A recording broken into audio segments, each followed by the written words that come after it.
उत्तंक ऋषि की गुरुदक्षिणा में आपने सुना किस तरह से ऋषि उत्तंक ने अपनी गुरु माता को राजा पौष्य की पत्नी के कानों के कुंडल लाके दिए। उन कुंडलों को लाने में रास्ते में तक्षक नाग किस तरह उन कुंडलों को चुरा ले गया था। उन कुंडलों को पुनः प्राप्त करने के लिए किस तरह से ऋषि उत्तंक नागलोक तक गए, उस नागलोक में उन्होंने क्या क्या अद्भुत देखा, उस अद्भुत का उनके गुरु वेद ने क्या अर्थ बताया, ये सब कथा उत्तंक ऋषि की गुरुदक्षिणा में आप सुन चुके हैं। अगर आपने वो नहीं सुना है तो सुन लें, क्योंकि कथा क्रमबद्ध समझ में आती रहे। जब ऋषि वेद ने देखा उत्तंक की शिक्षा पूरी हो गई है तो उन्होंने उत्तंक ऋषि को घर जाने की आज्ञा दे दी। उत्तंक ऋषि वहाँ से चले और तक्षक नाग ने जो उन्हें पीड़ा दी थी, इससे वो बड़े पीड़ित थे। उन्होंने सोचा कि मैं राजा जन्मेजय के पास चलूँगा।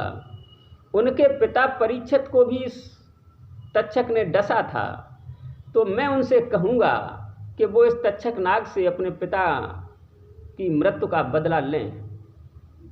यह सोच करके वो महाराज जन्मेजय के पास पहुँचे और उन्होंने वो सारा वृत्तांत महाराज जन्मेजय को सुनाया कि किस तरह से आपके पिता को तक्षक नाग ने डसा था, आप उस नाग से बदला लें।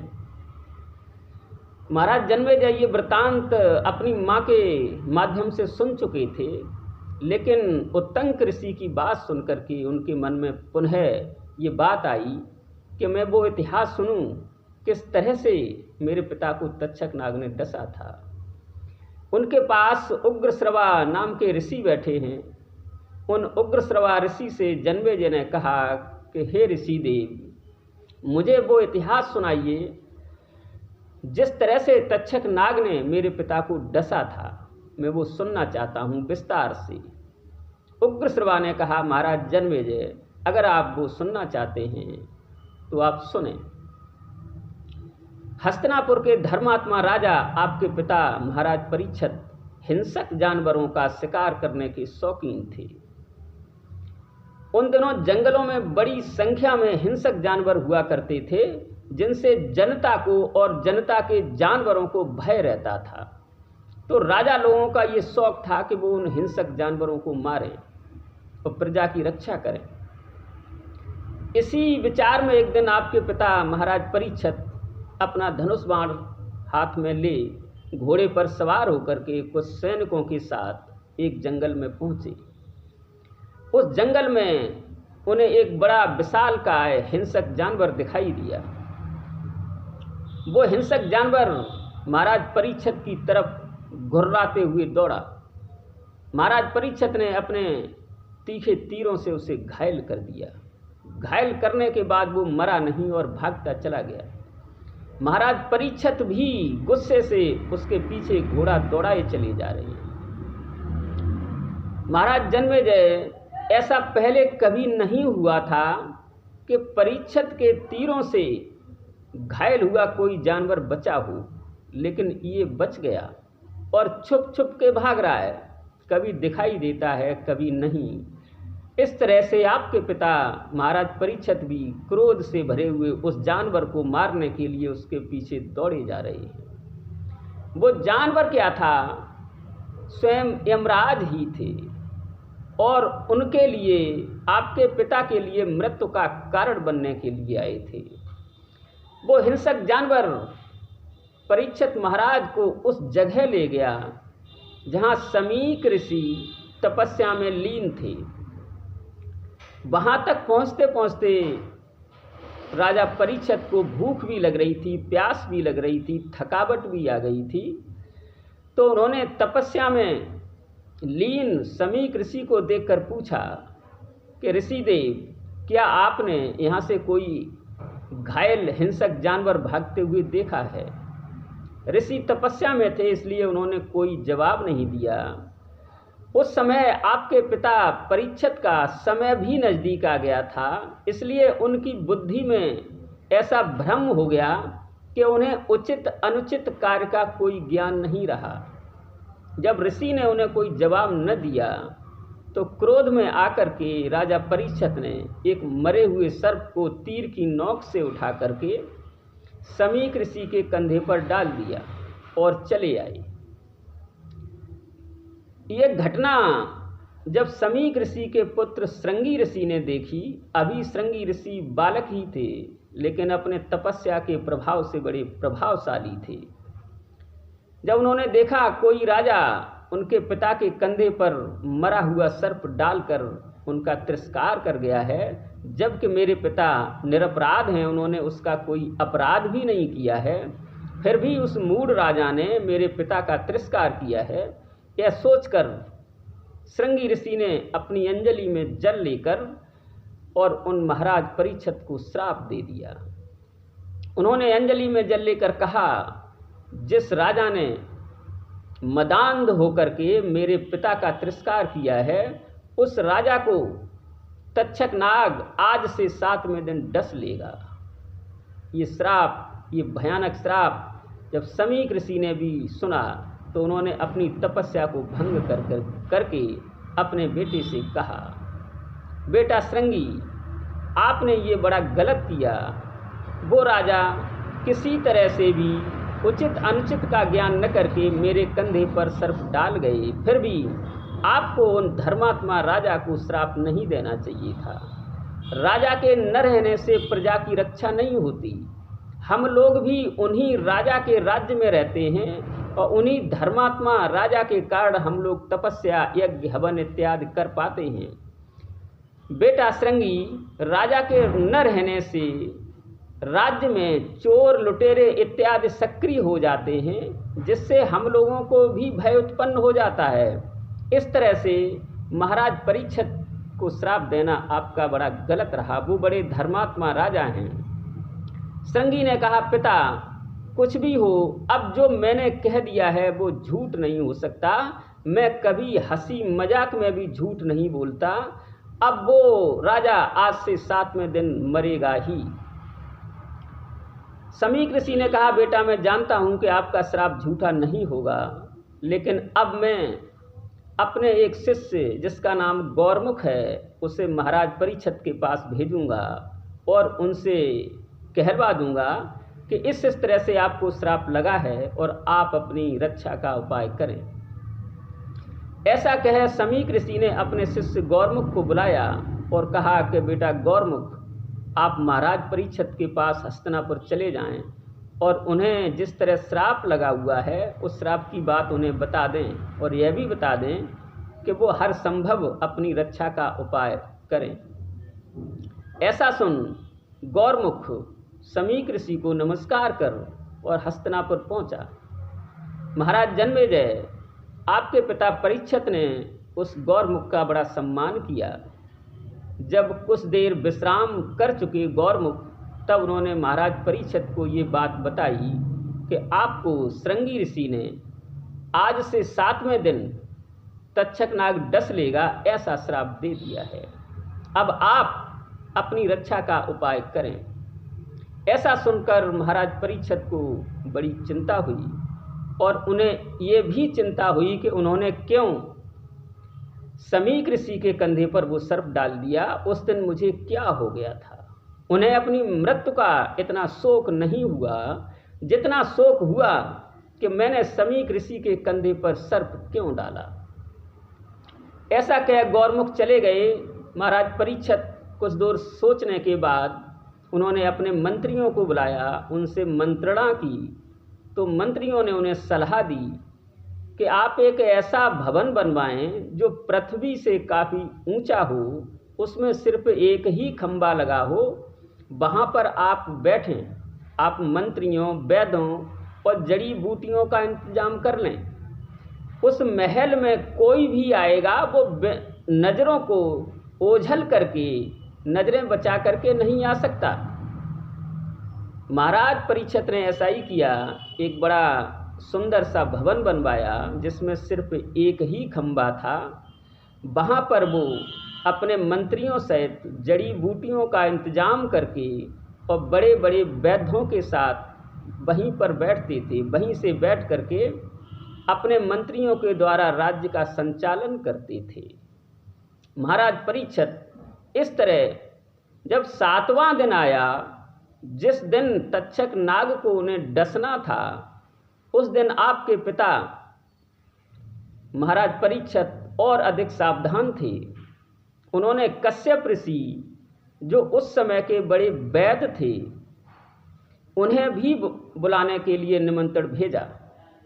उधर कश्यप ऋषि महाराज परीक्षित का ये निमंत्रण पा करके चले कि आज उनको तक्षक नाग डसेगा और मैं उस तक्षक नाग के जहर को निर्मूल कर दूंगा, बेअसर कर दूंगा, जिससे कि महाराज परीक्षित की मृत्यु न हो और प्रजा अनाथ न हो, क्योंकि अभी उनका बेटा जन्मेजय बहुत छोटा है। ऐसा सोच करके महाराज जन्मेजय कश्यप ऋषि उधर से चले आपके पिता के पास आने के लिए, और इधर 7वां रोज है, ऐसा सोच करके वो भयंकर नाग तक्षक भी चला। उधर से कश्यप ऋषि आ रहे हैं और इधर से तक्षक भी चल रहा है। तो तक्षक ने देखा कि कश्यप ऋषि बड़ी तेजी से कहीं जा रहे हैं। वो जानता था कश्यप ऋषि के बारे में कि सर्पों का जहर उतारने में ये बड़े कुशल हैं, लेकिन उसे ये भी अभिमान था कि ये मेरे जैसे विषधर का जहर नहीं उतार पाएंगे। लेकिन फिर भी उसने सोचा कि कश्यप ऋषि से बात कर ली जाए। तो उसने एक ब्राह्मण का वेश बना करके और कश्यप ऋषि के सामने आया, नमस्कार किया और कहा, हे ऋषि कश्यप, आप इतनी उतावली से कहाँ चले? कश्यप ने उसे ब्राह्मण समझ करके कहा कि हे ब्राह्मण देवता, आज 7वां रोज है और आज ही महाराज परीक्षित को तक्षक नाग डसेगा और मैं उस तक्षक नाग के जहर को बेअसर करके महाराज परीक्षित को मृत्यु के मुंह में जाने से बचा लूँगा। इसलिए मैं परीक्षित महाराज के पास जा रहा हूँ। उस तक्षक ने कहा, कश्यप ऋषि, राजा परीक्षित का समय नज़दीक है, उन्हें ऋषि श्रृंगी का श्राप है, तो आप उन्हें कैसे जीवित कर सकते हैं? उनको मरना ही है। कश्यप ने कहा, नहीं, अगर सर्प उन्हें काटेगा, तक्षक काटेगा, तो मैं उसके जहर को निश्चित ही बेअसर कर दूंगा। तक्षक ने अब अपना भेद खोल दिया और ऋषि से कहा कि हे कश्यप ऋषि, मैं ही वो तक्षक नाग हूँ और मैं ही राजा परीक्षित को डसने जा रहा हूँ। अगर आप मेरे जहर को बेअसर कर सकते हैं तो कुछ 2-4 हाथ हमारे आपके यहीं हो जाएं, जिससे मैं भी जान लूं कि आप किस तरह मेरे जहर को बेअसर करेंगे। कश्यप ने कहा, ठीक है, उसमें कोई बात नहीं है, आप मेरी परीक्षा ले सकते हैं। वहाँ से कोई व्यक्ति गुजर रहा है, तक्षक ने उसको डस लिया और कहा, जैसे ही तक्षक ने डसा, वो व्यक्ति बिल्कुल राख होकर के जमीन पर गिर पड़ा।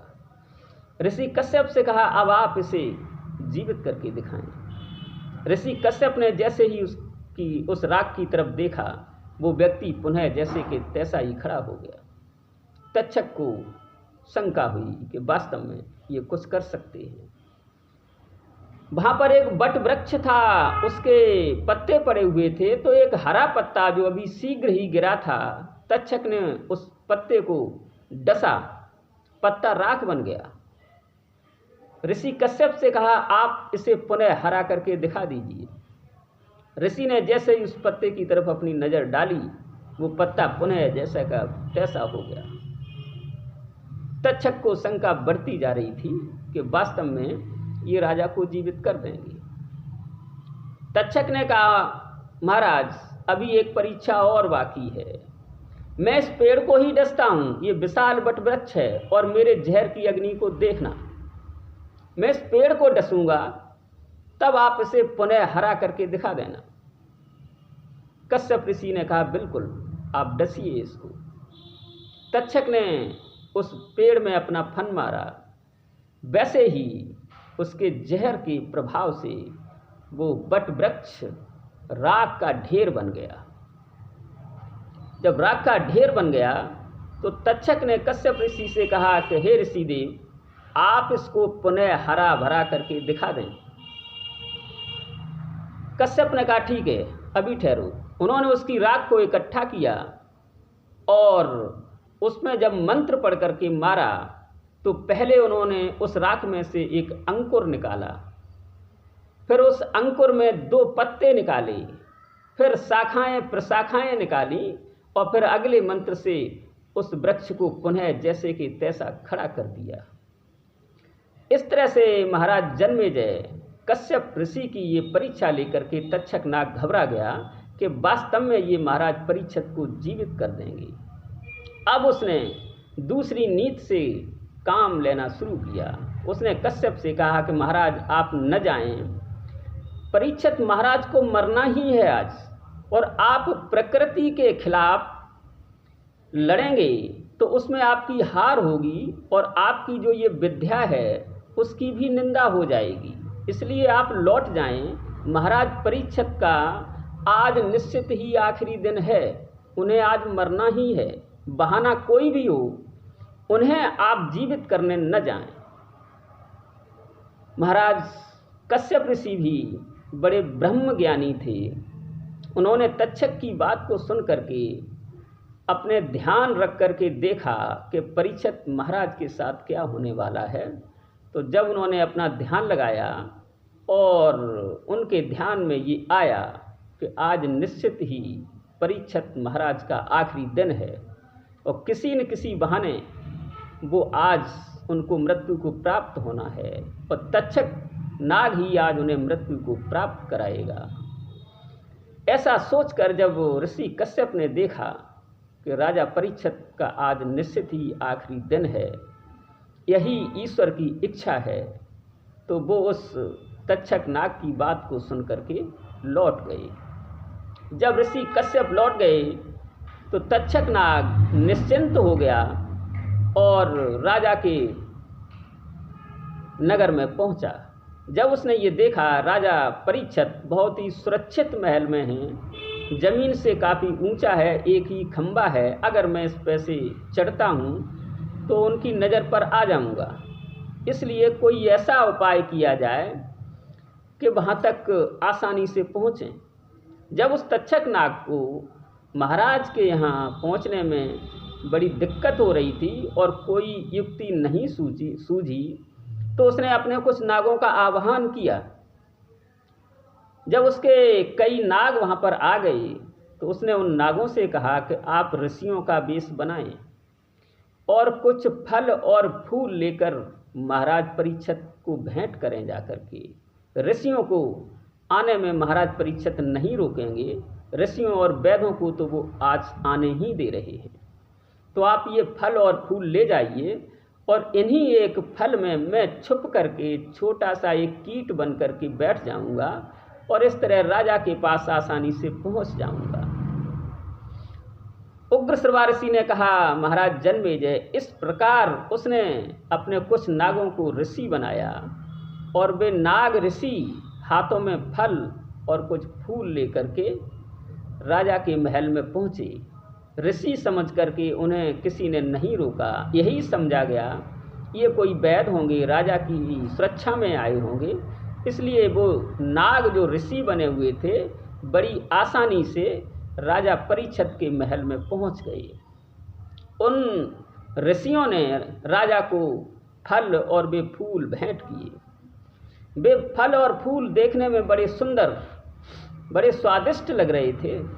राजा ने उन्हें बड़ी खुशी के साथ ले लिया और आज उनका 7वां रोज है, परीक्षित का आज 7वां रोज है। ये बात भी उन्होंने उन ऋषियों को बताई और उन फलों में से अपने मंत्रियों को भी एक एक फल दिया कि आप लोग भी खाइए, ये ऋषियों के द्वारा लाए फल हैं। तो महाराज जन्मेजय एक फल राजा ने भी ले लिया स्वयं खाने के लिए। तक्षक ने देखा कि राजा किस फल को अपने हाथ में ले रहे हैं। तक्षक उसी में प्रवेश कर गया, एक छोटा सा कीट बनकर के। राजा ने जब उस फल को खाना चाहा तो उन्होंने देखा कि उसमें एक छोटा सा छिद्र है फल में और उस छिद्र में एक बहुत छोटा सा कीट है जिसका रंग स्वर्ण जैसा है। राजा ने उस फल को जब आधा आधा किया, तोड़ा, तो वो कीट निकल करके राजा के हाथ पर आ गया। महाराज परीक्षित ने सोचा कि तक्षक नाग तो अब शायद नहीं आ सकता, शाम हो रही है और शायद ये कीट ही मुझे खा ले, डस ले, तो वो पूर्ण हो जाएगा श्राप। इसलिए उन्होंने उसे अपने हाथ पर रेंगने दिया। आपके पिता का आखिरी समय था, कुछ क्षण बाकी थे, इसलिए बुद्धि में कुछ उचित अनुचित का विचार नहीं रहा और उन्होंने उस कीट को अपने हाथ पर रेंगने दिया। वो धीरे धीरे रेंगते हुए आगे बढ़ा और उसने विशाल रूप धारण कर लिया। राजा ने जब देखा ये तो विशाल सर्प है, समझ गए ये तक्षक है। अब कुछ किया नहीं जा सकता था। तक्षक नाग ने तुम्हारे पिता महाराज परीक्षित को जकड़ लिया। ये देख वहाँ पर जो मंत्री थे और वैद्य थे वो भी घबरा गए कि ये अचानक में क्या हुआ। तक्षक नाग की भयंकर फुसकारों से वहाँ मंत्री जो थे वो भागने लगे। इस तरह तक्षक नाग ने तुम्हारे पिता को डस लिया। डस करके वो आकाश मार्ग से चला गया, एक चमकीली विशाल रेखा बनाते हुए आकाश मार्ग से निकल गया। वहाँ पर उपस्थित वैद्यों ने विभिन्न तरीके से आपके पिता का उपचार किया, लेकिन कुछ न बन पड़ा और वहाँ पर मंत्री और अन्य लोगों ने, प्रजा के लोगों ने महाराज परीक्षित का दाह संस्कार किया। और बेटा जन्मेजय, आप उस समय बड़े छोटी उम्र में थे, इसलिए जब वहाँ के मंत्रियों ने देखा कि महाराज परीक्षित की मृत्यु हो चुकी है, वैद्यों के द्वारा कुछ नहीं किया जा सका, तो रोध होकर के जैसे भी उनका दाह संस्कार करने के बाद बालक जन्मेजय आपको ही वहाँ राज्याभिषेक कर दिया। आपको राजा बना करके मंत्री लोग उस राज्य की देखभाल करने लगे, हस्तिनापुर राज्य की देखभाल करने लगे। तो हे राजा जन्मेजय, उग्रश्रवा ने कहा कि राजा जन्मेजय, इस प्रकार बड़ी चालाकी से कश्यप ऋषि को लौटाकर उस तक्षक नाग ने आपके पिता को डस के खत्म कर दिया था। यहाँ से आगे की कथा जन्मेजय का नाग यज्ञ हम अगले वीडियो में देखेंगे। अब जन्मेजय को ये बात सुनकर के बड़ा क्रोध आता है तक्षक नाग पर और वो ऋषियों से पूछते हैं कि मैं इन सभी नागों से कैसे बदला लूं, इन सभी नागों को कैसे जलती हुई अग्नि में होम दूं। जिस तरह से तक्षक ने अपने विष की आग से मेरे पिता को जलाकर राख कर दिया था, उसी तरह मैं उस तक्षक सहित, उसके भाइयों सहित, उसके कुटुंब सहित, उसके सजातीय सर्पों सहित मैं उन्हें जलाकर राख करना चाहता हूँ। तो ये कथा अगले वीडियो में सुनेंगे।